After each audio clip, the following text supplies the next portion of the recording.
Hello, everyone. This is the Easy Allies podcast. I'm your moderator, Kyle Bossman, and joining us this week, Michael Huber. Resident Evil 7. Biohazard. Daniel Bloodworth. This is like the 6th shoot of the day. It's and amazing. Brandon Jones. Bring on the shoots. Bring on the shoots. The more the merrier. The final shoot of the day. This is it. It is. Feels I'm good. in all of them. No, You've you been in haven't. every shoot today? Yes. No, you All haven't. of them. Why do you say no? Oh, you you haven't? guys did one before me. Okay. We did a stream this morning, yeah. Missed one. It's Well, been we a did 2 before you, actually. 12-hour plus day at Jones's apartment Wow. today. Jones's garage, I mean. Good day, though. I mean, The Jones Den. it's 12 well-spent hours. What else am I going to do? So let us start talking about video games. Begin corrections music, please. Actually, Jones, don't. I'm sorry. Do not begin corrections music. Let's roll that die. Nice. Okay. Huber, that happens a lot. Sorry. I've never seen you roll a die well. There we go. What do you 2. got? That goes to Daniel Bloodworth. Nice. So we have a... Wait, you've never seen me roll a die well? I've never seen you roll a die well. Never is a strong word. Always goes off the table. Strong word. Always throwing it straight off the table. You know, it always my- takes a second try. It's like my aim in video games. It's not sound. Yeah. you know? That's why he likes shotguns. He's good. Yeah. He's all or nothing. Exactly. It is. That is. That's where the love started. Namzor sent us a new Prove It ticket made of Hawaiian wood. Thank So you, fancy. Namzor. Yep. Thank you, Beautiful. Namzor. And so, Says Bloodworth, Easy Allies on the back. that is a level 3 Prove It ticket, by the way. Okay. Oh my. Wait, do you know about Back Me Up?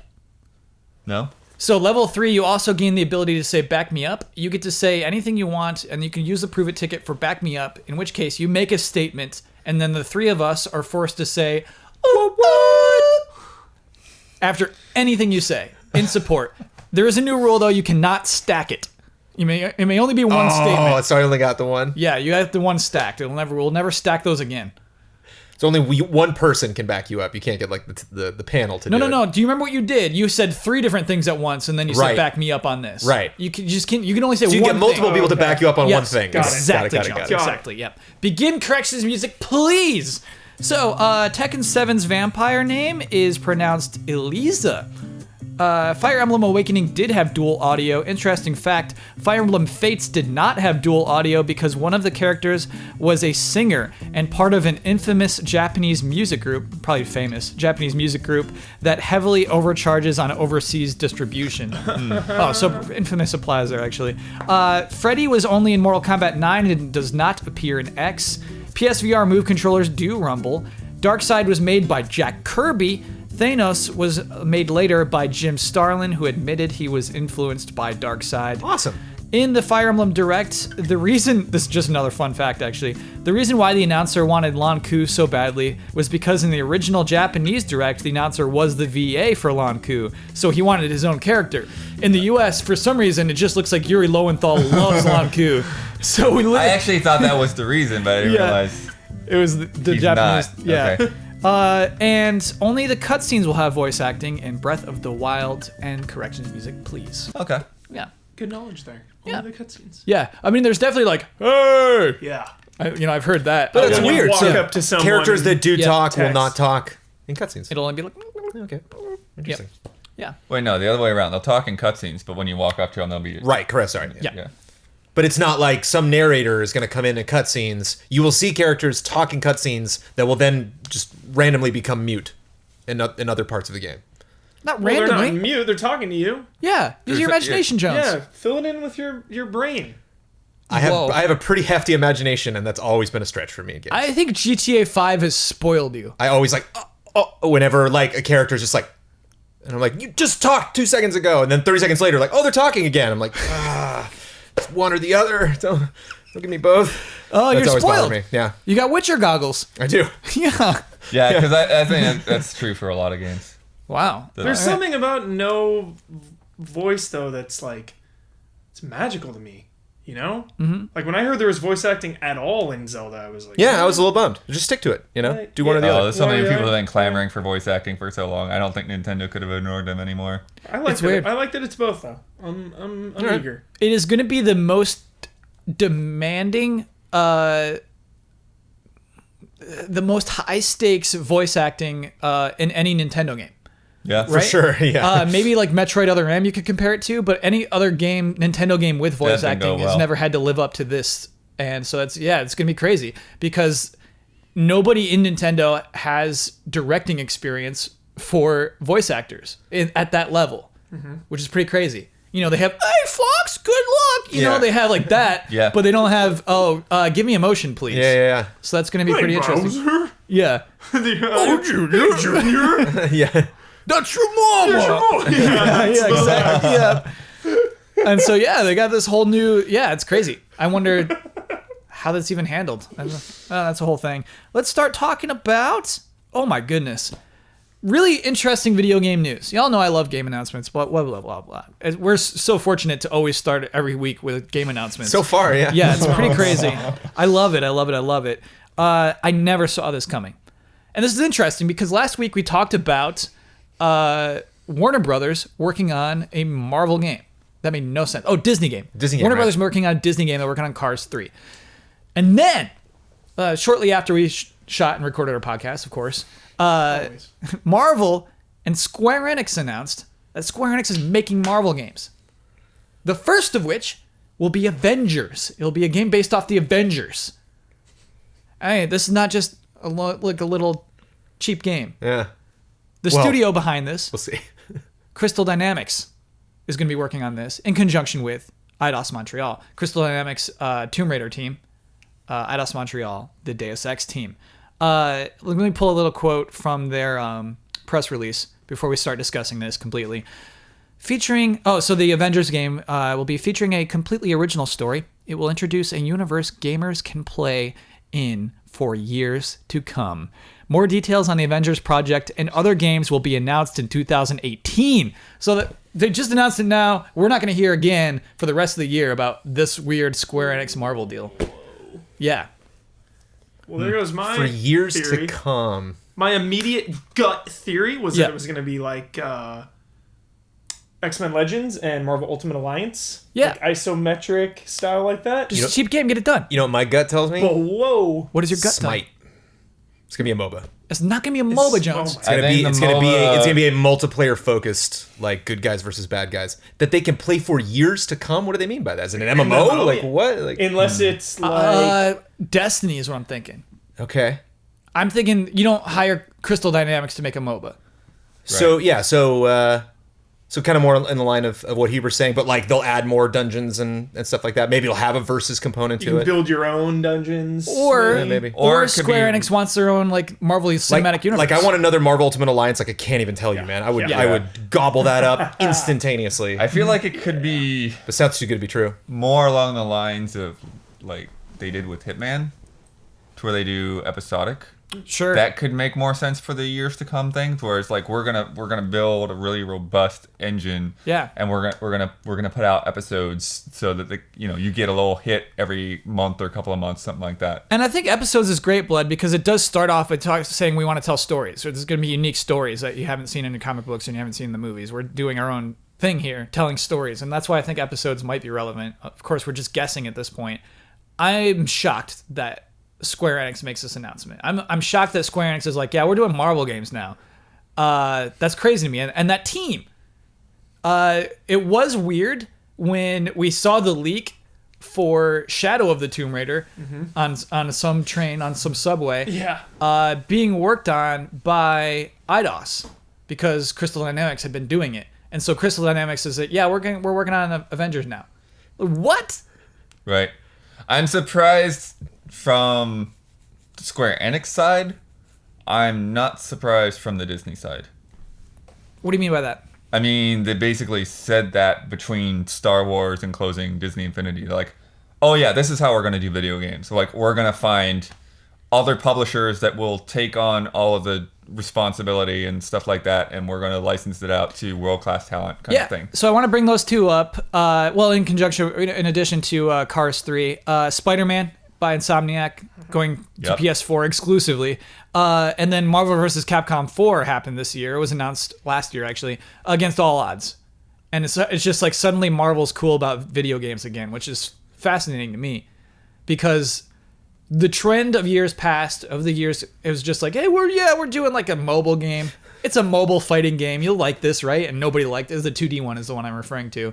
The 1v1 Puzzle mobile. Quest, that's pretty popular in the Marvel. And that, like, some of the stuff works. community. Yeah. Some of the stuff totally worked. So it's just crazy to see, like Blood said, they made that announcement, but it's crazy to see them execute on that, to me. To make a partnership like this says we're serious about making good video games with our licenses. Weird to see like a partnership trailer though. Yeah. There's nothing you could glean from this trailer as far as like what the heck the game is on. It's like, That's- oh, Captain America's shield? What? I guess tone you could extract from it. Feels like the movies. Feels like the cinematic universe. Yeah. You know, like, But that's why I don't feel like this would be like an MMO or MOBA, because it's like that's not these teams' strengths. Yeah. Like these teams make big, detailed, like worlds to explore. So I can't see them doing something like completely different and multiplayer focused. It would just be a little weird. Like the stuff that they've done that's multiplayer from either team, like I don't care. It's not a lot of like single multiple player character games though, like Crystal Dynamics and Right. Montreal. Not known for games where you're picking like, who do I want to be, Wolverine or Spider-Man? Or it's Yeah. always like this one character very focused on them. But maybe if it's the episodic, whole story, yeah, it could be that. You could have Every a character- Captain every episode's a America different episode character, and a yeah. Spider, or maybe not probably not Spider-Man, but like, yeah, each of the Avengers has like their own episode. Sure. Huber, what is your impression? What are your dreams of this announcement?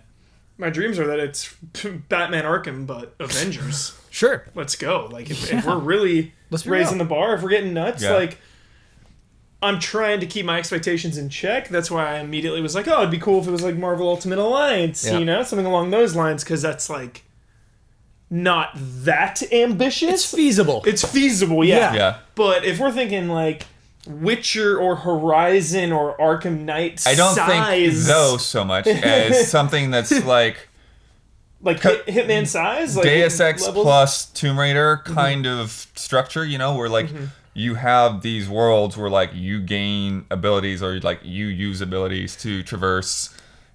Jones brings up a good point just about multiple characters though too. It's think about how different the Avengers are. I mean, that's like you're gonna have to make 5 different games, because for me to have fun running around as Hulk, I'm gonna need to be able to destroy an entire city or Right. level an entire place and feel that strong. And if I'm Iron Man, I'm gonna You want wanna fly. I want to fly around and Sure. pick people off from a distance. Like trying to nail all those heroes.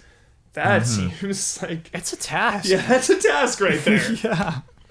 But it's interesting that you feel you brought up Destiny, because it does feel like that huge investment that it's almost kind of like that trailer is a benchmark for the hype level of these developers, that they're like, this is a serious thing. We want these games to be really good. Because that's the thing that like irks me a little bit. It's just like Disney's planning this new thing where they're going to go out to developers and have them do the properties, and it's like AKA their business for 20 years. Like that's Yeah. what they did. Yeah. That's not new at all. And those games sucked. Whoa. Like that's why Infinity was a breath of fresh air, because all the properties that Disney owned that were produced in video game form were all terrible. Like they sure, were all, sure. you But, know, like, think it of, like, was Konami, it was think so of, like, the rare that X-Men somebody games. would swoop in and actually make an amazing Spider-Man game, or like, you know, a movie title or something where it's like Chicken Little the game was not like, oh my god, you know. So this seems just like huge buy-in, huge pressure. Make this big, don't make this set a bad trend for the rest. Because yeah, like Spider-Man's coming out from Insomniac, but we haven't really seen any of these games yet. Like Battlefront, which came out before, you know, Interactive closed, was kind of like the glimpse of kind of like this new era of Yeah. At first, I was AAA Disney games. At first, I was kind of disappointed. It's like, oh, we have so much Marvel, but we don't have so many great superhero video games. So, you know, if this works out and it turns out to be a great game, then I'm all for it, because you know, superhero games, when they're good, there's nothing like it. Sure. There is a lot more to talk about with this story, though. Earlier this week, Eurogamer publishes a report.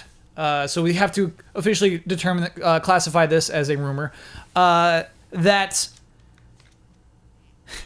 the other game, the next game of the Square Enix deal, is Guardians of the Galaxy. Going to be based off Guardians of the Galaxy. Jones, do you want to bet on the lineup? Okay. No, I don't want to. Looks like I'm losing that You've one. learned. Yeah. That's Eidos Montreal would be working on that game, and Deus Ex never again. maybe not never again, but on hiatus. It's on hold, yeah. is the No, phrase. I'm upset about Marvel. Now we now we're we into can it. be upset. Yeah. So I mean, there's so much to dig through even in that. So there's just so much to like think about there. That, I mean, Mankind Divided just came out. Yeah. Yep. Where do we start with this thing? So let's talk about Mankind Divided, I guess. Let's talk about where Deus Ex is right now. Because I think coming in, let's say a year ago, it seemed like Square Enix had huge plans for Deus Ex. You know, Deus Ex universe. Huge. Yeah. Get into it. Get into the Huge. lore. We got a meta narrative. You got to follow all these things. You got to get all these It was games. ready to last years. Yeah. Now on hiatus so we can make more Marvel games. And it was very clear from that and from the way that Mankind Divided was sort of structured that it was not meant to be just like there and then left alone. Like, it's not really that much of a stand. I mean, it does have its own story arc that wraps up, but it pushes so much towards what's going to happen next and like getting you ready for what's going to happen next. And from some of the stuff in the report, it sounds like in a way what happened with like Mankind Divided sort of got too big, and so they decided to kind of split it into 2 games. Save stuff for a sequel. Right. Yeah, and now, oh, well, we got this big Marvel deal, and Mankind Divided didn't really blow up sales, so Yeah. put that on the back burner for possibly good. Right. Don't say that. It's not for good, but like Please don't when say Deus Ex comes back, it'll probably not be Adam Jensen. You know, it'll probably be. I mean, it could go either way, Yeah. but chances are that like the stuff that they've already worked on, aside from maybe story details, like it'll probably get scrapped for a new engine and everything. Yeah. Yeah, Hero, I want to stick on Deus Ex before we move on. I'm like devastated. What do you think went wrong? Some bad press with Breach. There was a whole big thing about that. What is that? That's the multiplayer mode? It's the multiplayer mode that Jimquisition did a huge thing about Breach, and he had talked to sources about the development of Oh, that was tacked on like last minute, right? Yeah, was that the all thing? that it was tacked on, that they wanted to add a multiplayer mode. From above, Square Enix said we want Yeah, multiplayer in that. Yes. Okay. From sources. well, the first before that though was the pre-order, the augment your pre-order, and I don't remember Yeah. what was the details. Oh my Do you remember god, the details augment behind your that? pre-order. Augment your pre-order. There you was could like get, this thing, if they got enough pre-orders, then it would unlock it would more unlock stuff. things. Unlock a mission or a Yeah. skin. I don't remember. Those are Yeah. GT times. That's a GT time that we're talking about augmenting your pre-order. I don't orders. remember all the details behind it, but I remember it was huge backlash. And so they dropped it. Yeah. They said, okay, and then you don't have to choose. We'll just give you those things. But the thing they were is very that apologetic. they'd already done the damage where people were like, Yeah. forget that. I'm not going to pre-order this game. And Mm-hmm. so I think that it's very likely that Breach was a reaction to, oh, we're not getting enough pre-orders. We got to get more stuff into the game to like get people excited about the game. And it's not exactly multiplayer. It's like a challenge room thing that like, Yeah. like there's times that you compete against a leaderboard and stuff. Can I buy packs for Breach? You can buy all kinds of weird crap for Breach. I'm interested to see how well sales-wise Dishonored 2 came out, because I feel like I've heard that it's not doing too well either. it's so depressing because these games, they were in a similar spot before release. Dishonored 2 coming off 1, Mankind Divided coming off Human Revolution. Yeah. These immersive sims. I'll tell you for Deus Ex, Huber, you cannot use the word sim for Dishonored. Yeah, you can. No. Harvey Smith, he would call it an immersive Here's the sim. thing. No, I- as he's absolutely he's would. darting across rooftops and turning into rats, he's like, "This is a sim." You can play it any way you want. Okay, There's so many I don't ways to know, play man. it. I don't know, man. I never heard of this weirdo GoldenEye genre. 007's a spy sim, man. I never heard of this weirdo genre before Huber, but Yeah. like, it is not just the Huber thing. Apparently, like, even though these things have almost nothing I would consider a sim, somehow immersive sim is All right. Because I a way put to those games in describe their what own- these games are. And whatever, call it what you want. I Yeah. like being able to kind of quantify it and put it in its own category, because I do with those games. They're different than other games on the market. Mm-hmm. So I'd put them in that category, whatever. Beside the point. Yes. They're both games that mix a lot of stealth and RPG elements and do things the way that you want to do and play with the tools that you have rather than this is the exact solution. And Yes. it's I don't know why they don't sell well. It's sad. They are games that do require a lot of patience, that are maybe slower, that have kind of a weird steep learning curve in the beginning. There's a lot of systems with it. There's a lot of buttons and different moves and all that. And I don't know. It's so weird, Huber. I think it's so much about timing. Human Revolution was just a perfect time for that game. I love Human Revolution. I was so into that game at that time. Didn't even pick up Mankind Divided because I'm just a scumbag. But Mankind Divided wasn't too crowded of a space. I think it was August again, wasn't it? Yeah. Shooters, man. I mean, I know Mankind Divided is not a shooter, but it's still first-person, weapon-based. Sure. You know, and it's just like so many options from like August to November in 2016. Oh, which depresses the hell out of me even more, Jones, because it's like I wouldn't compare it to a Titanfall or a Battlefield or a Call of Duty. Oh no, I don't think it's like I don't think you're trading one thing after the other. But like if you buy Battlefield and you're like, I go home from work and I'm set. You know, like this game is so good. You know, then I'm very less likely to kind of step outside of my favorite genre. And definitely way more the case for Dishonored 2, which I think had better reviews than Mankind Divided, but at a way worse time. PC Gamer's GOTY. Yeah. Dishonored 2. And which is didn't it run really bad on PC at first at least? Mankind Divided not even nominated. Wow. Like in the top 20 on PC Sure. Gamer. Which not even nominated by Easy Allies. It came and went. Somebody in our community comments was like, "Love and respect, but what the hell, guys?" Sure. That hurt. Yep. Yeah. Yep. But yeah, what else? So there was also the dumb Square Enix forced in being able to buy experience points that made a lot of people mad when they heard that news. Oh yeah. We're like Praxis kits. And they're only they're just the thing that you pop and it's gone. Like that's it. I think that was the one added last minute. Now that I think remember that reporting, I'm sure the breach had to be added last minute. And like they didn't like, but like for that kind of thing, it's so hard to balance for. Just like, what you want people to buy experience? Like, yeah, just do it. It's like we designed a game. We have game design in here. Like, don't worry about it. Just speaking, like, just devil's advocate too. Like one thing that turned me off a little bit from Mankind Divided was. It definitely, like, the first game really seemed like, you know, the augmented humans, are so dependent on body parts and they need the medicine, and so their parts are failing. They're living in the streets. Yeah. You know, it's like society is collapsing because there's so much demand for all of this stuff.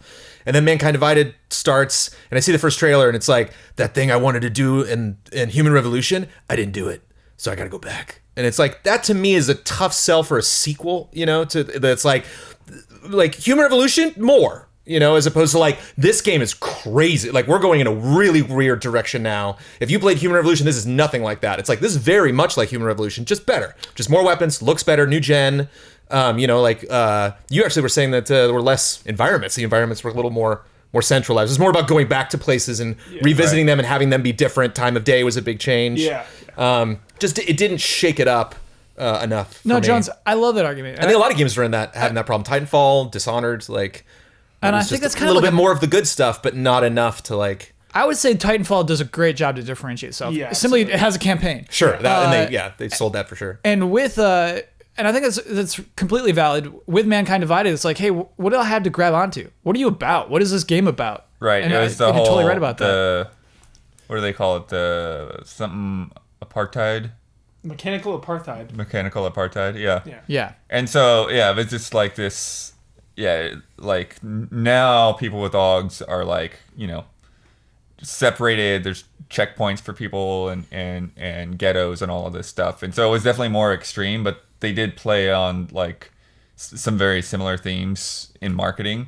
And I think that may be part of it is that like, again, like this is a game that was probably marketed too long considering the delays to where they didn't have enough to like keep that train rolling for so long. Without showing too much. It was like, I remember the Purity First trailer that came out for Human Revolution. It was so interesting, like these actors like portraying this world. Yeah. And then they made like the exact same trailer again. I mean, it was like different characters, different story. But again, it just seemed like we were kind of going through the motions again that we had gone through with Human Revolution. Something you can't really keep track of. This is me just kind of spitballing this. Okay. But I think it really helps too when your game has an extremely memorable sequence or moment. And I think of Dishonored 1, Lady Boyle's Party, or Dishonored 2, the time mechanic. Titanfall 2 also had kind of this time mechanic that a lot of people kept talking about after these Dude, games. you gotta try that mission. Kept talking about those, and like Deus Ex, one of my favorite franchises. When that game ended, there was nothing I went back to, and I was like, that moment or like that sequence. It kind of all just blended. Like there was a couple really cool side mission about like a murder mystery, but like nothing that really blew me away. All the side missions were so good in that game. But like nothing that like raised the bar. You've never done anything like this before. Yes. Yeah, all right. You know? And I think that hurts it too, because then the fans that are immediately playing it when it comes out aren't still talking about it. Sure. And I think that maybe contributes. And so, like, the broader discussion I want to have about this is I think it's so crazy that Square Enix, a video game publisher, like last week we talked about Warner Brothers Interactive Entertainment, right? A studio essentially built to promote other Warner Brothers enterprises through video games. And then they're doing a Disney game. Makes no sense. Here we have Square Enix, who publishes their own video games, makes a lot of money, like bought Hitman, bought Tomb Raider, bought... Sorry? Deus Ex. Deus Ex. I think another one too, right? Whatever.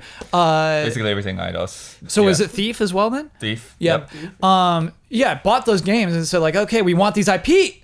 We want these properties. And then so for Square Enix to say, you know what? We looked at the numbers. We're gonna make more money making Marvel games. Well, that's crazy. I think that's really what it comes down to, though. Yeah. Because I think even if Mankind Divided, had the sales that it has, that if this deal wasn't in the works, they probably would have, evaluated and made some changes or whatever, but it's probably still gone forward with it. Yeah. But now that's like Disney's like, hey, we want you guys to make games like that with Avengers. And you're like, this is guaranteed money. Guaranteed. It's such an easy sell. I have a theory the royalty's not that much. That's what I have to assume. And I'm sure Disney's going to help, with advertising and getting the And word that's the out. thing. Right. You don't have to spend as much You on go to any marketing. of their theme parks and it's advertised. It's like there's no like Deus Ex store. And that's you what's can go crazy to me, Jones. Yeah, it actually makes more sense to use someone, even a huge publisher like Square Enix is making more money using someone else's IP than their own. They can't sell the lunch boxes. They can't sell the T-shirts. I still don't know how to get away with the weirdness of Kingdom Hearts. Yeah, well, who knows how those contracts are signed? You're right. It's like, But Kingdom Hearts is so weird and so un-Disney. Thanks for drawing that analogy though. I didn't even or that comparison though, because I didn't even think about that. Yeah, they clearly already know each other, Square Enix and Disney. So I guess it wasn't that hard to get even like that discussion going. I wonder who called who. Yeah. Yeah, I wonder who was more open to this from the two I know parties. Kingdom Hearts, We'll right? never They know. were on like an elevator. Is that Kingdom Hearts? That's the story. Yeah. That's the story. Jones I put that doesn't in the buy Final it. Fantasy retro. No, I've been told many times by people. They're like, that didn't happen. They're like, it was a meeting, but they didn't physically get in an elevator together. Because the Cinderella story is like, boom, like, oh hi, and then like by the time like they get off on the floor, like, let's do it. And like that didn't happen. So my assumption is Disney said, "Hey, we're open for business," and every publisher was talking to them. Yeah. That's what my theory is. Insomniac said, "Let us do a Spider-Man game," and they're like, "Yeah, you're good. We'll let you do it." Yeah, you know what I mean? Kojima. Just kidding. Kojima probably had a meeting though. Doctor Strange game from Kojima. Like, Yeah. Oh, Jones. Come on, man. Nice. Maybe it's like a Hollywood mentality, but I assume those meetings happen all the time. I do, even if Well, they that's lead to what, nothing. but that's what cracks me up is yeah. that we've just witnessed a trailer for that meeting. It's like that's what that is. Yeah. It's a meeting trailer. Yeah. It's a trailer for a game. Yeah, we'll whip up a trailer. I'll call my CG guys. That's a Hollywood thing. Yeah. Yeah, Some absolutely. guy literally is modeling Captain America's shield in this like shot, like going over it, being like, I have no idea what this game's gonna be. Yeah, I'll get them to do some broken glasses. It'll be good. Yeah, Jones, you're 100% right. It's a meeting trailer.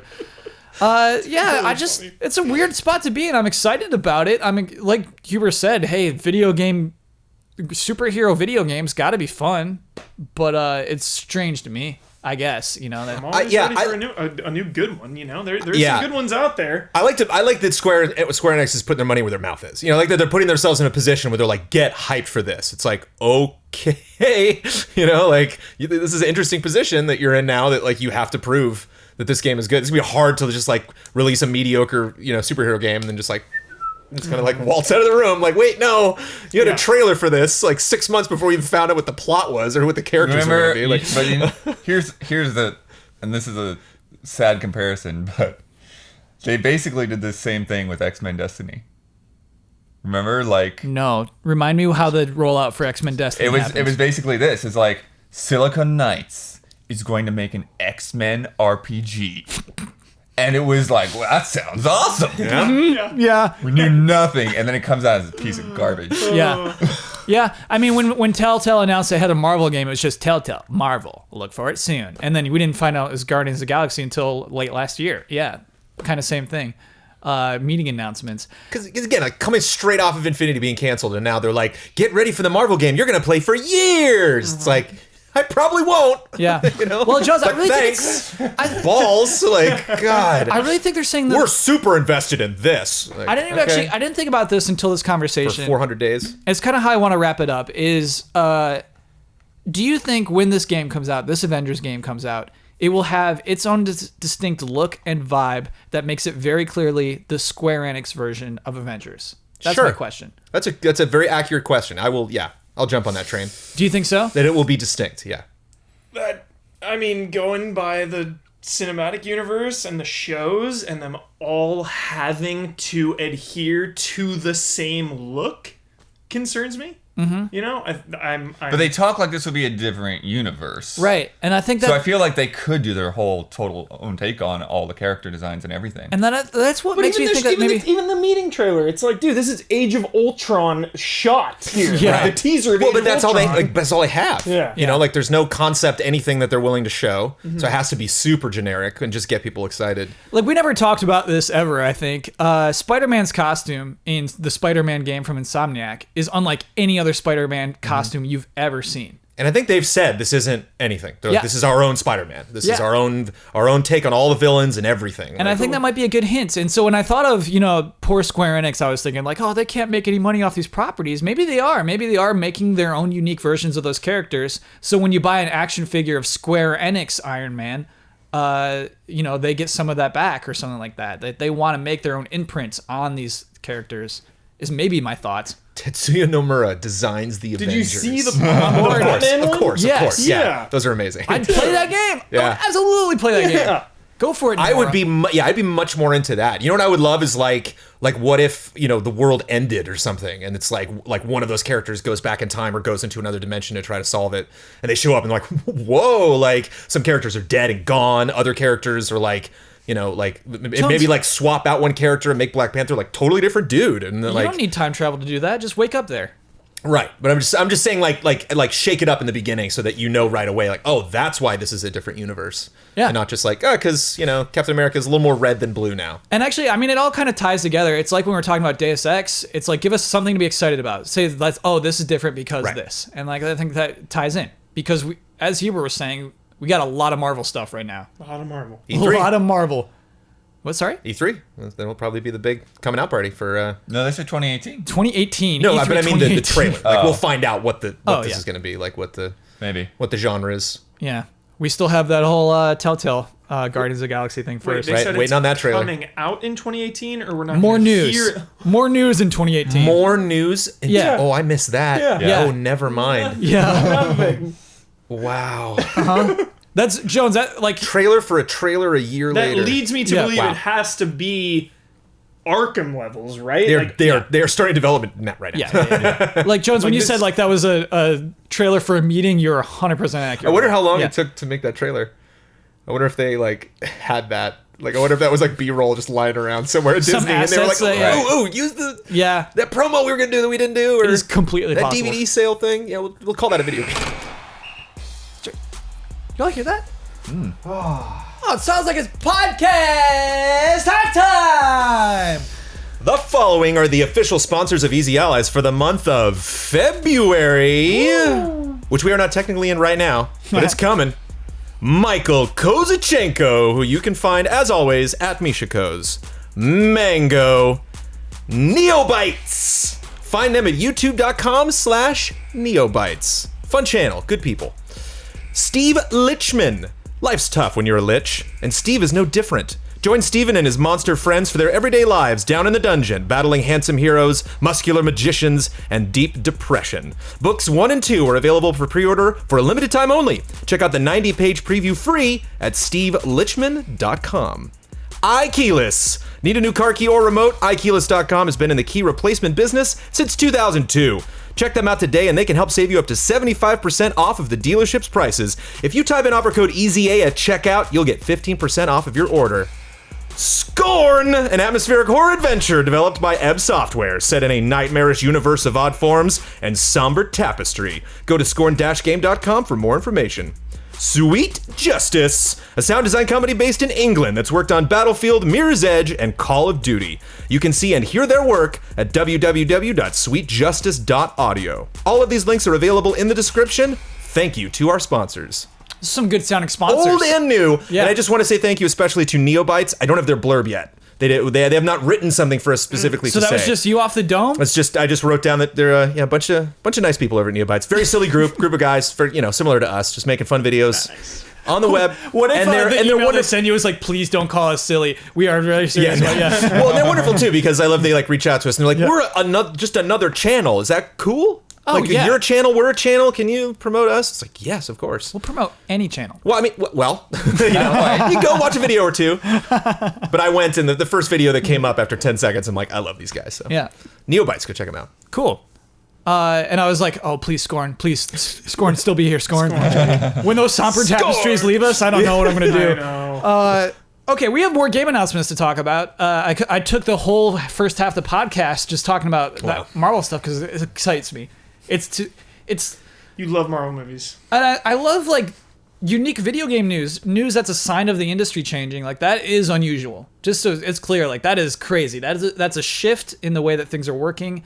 To me, it's a shift away from mobile only. Can I bring up one last point? Yeah, Just something what's that's interesting. I don't know if this is like silly, and like 2 years from now, I'll look back on this comment and be like, I don't know what the hell I was talking about. But it feels like we're hitting the crest of the cinematic universe. That like we have Avengers 1 and 2, and then we're done. Like I'm assuming that's it. That's Robert Downey Jr. is like, I'm out. Disney knows that. I made 10 of these. I'm done.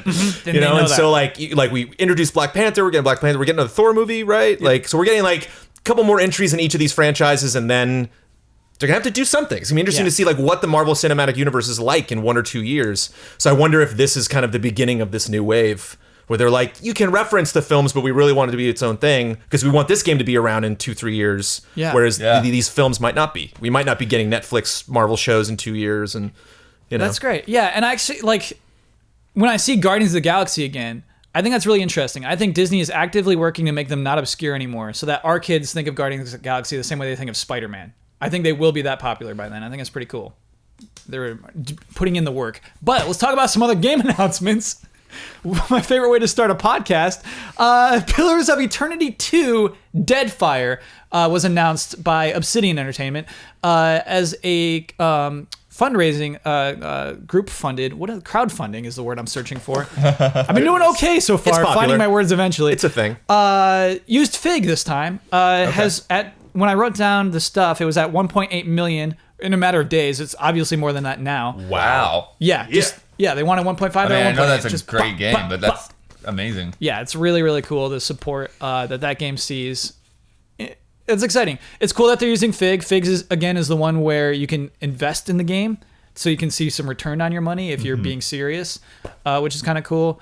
You have to give like a certain level for that to be applied, Absolutely. right? Yeah, there's like lots of qualifiers you have to do to be an investor. Look into it. Don't just like say, I'll give them $5 and get 10 back. I don't think it works that easily.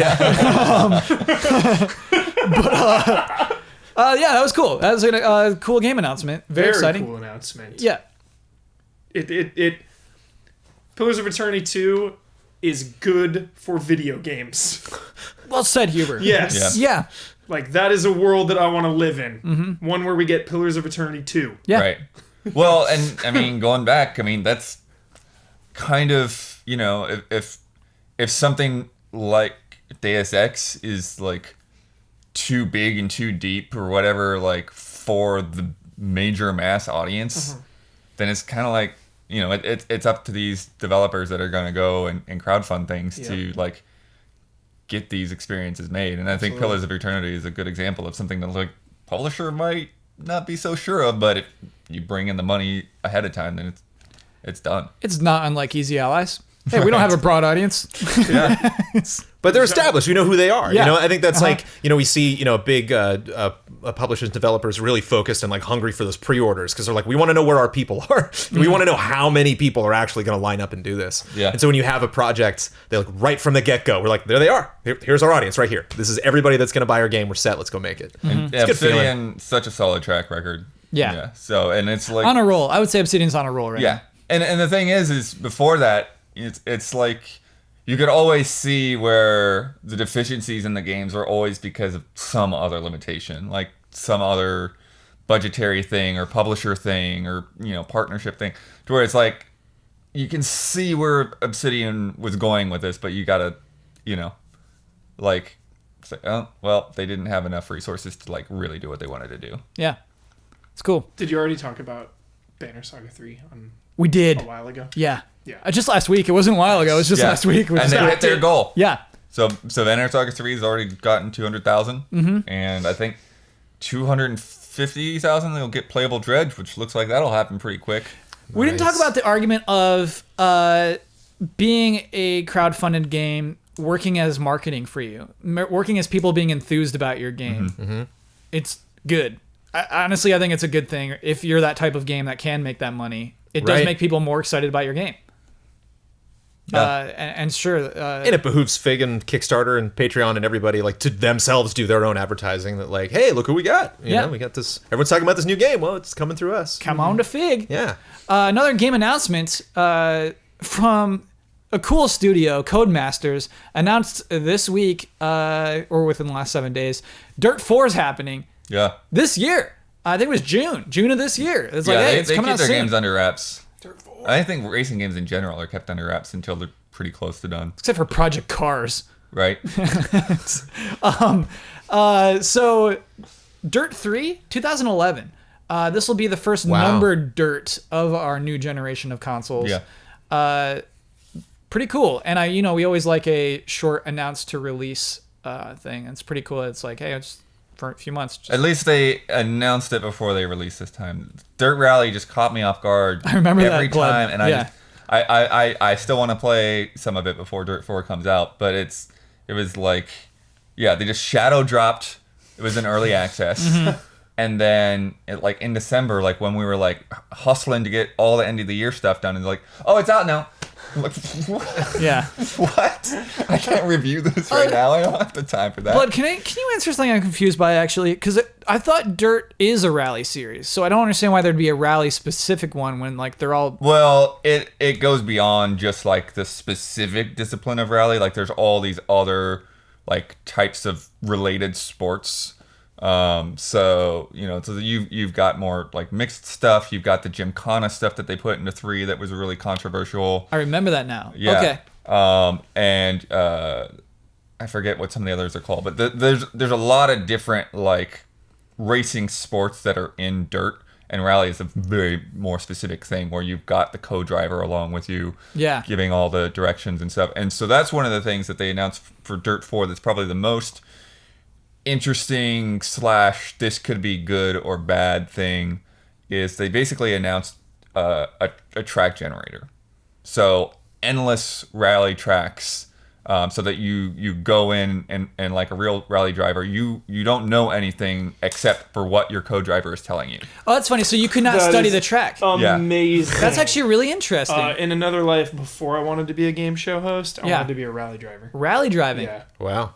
Had a WRX. So, and I think they could also address the other issue that their games have had in the past, where people are like, these courses are just too short. Like, it's It's all about endurance. Oh, yeah, that's so cool. So if you have like this thing that's like, like you can make it however long, and just get on the road and go through it and see how long it takes. But, at the same time, as we know, any kind of procedurally generated thing is like, is it really going to be that convincing? First impressions from people in the UK say it is. But the thing is, even if it doesn't look right and doesn't like feel right, like I generally don't like procedurally generated things.